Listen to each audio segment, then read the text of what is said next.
Ça fait 5 ans. Cinquième année. Et là, on part pour 10 jours de fête. Donc vraiment, on peut leur en mettre plein la vue.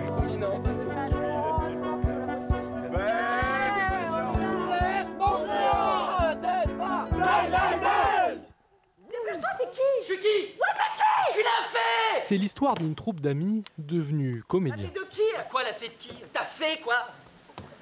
Et c'est comme ça une fée? Dis donc, on ne connaît pas encore, hein. Vous l'avez cassé! Depuis 5 ans, les assoiffés d'azur dépoussièrent le théâtre. Il fait beau, vous trouvez pas? Et les contes pour enfants comme Cendrillon, quitte à les rendre un peu déjantés.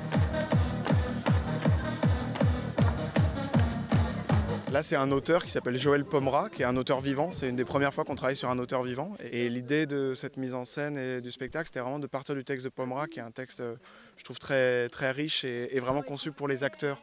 Donc il y a pas mal de choses qui sont à prendre en charge par les acteurs. C'est pour ça qu'on n'a quasiment pas de décor, on a 8 chaises, on a des accessoires et on assume que voilà, on a des couronnes en carton, quelques éléments de costume et on va essayer de vous raconter cette histoire.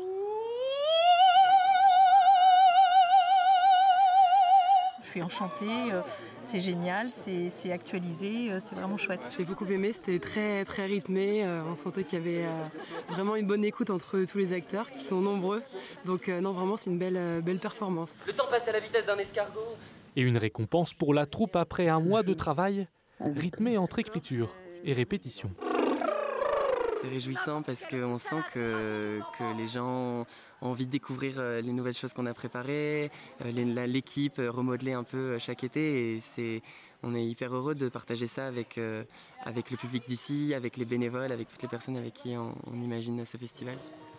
La compagnie joue à Clermont-Crayons jusqu'au 2 septembre. 3 autres pièces sont à découvrir. De quoi faire plaisir à tous les publics.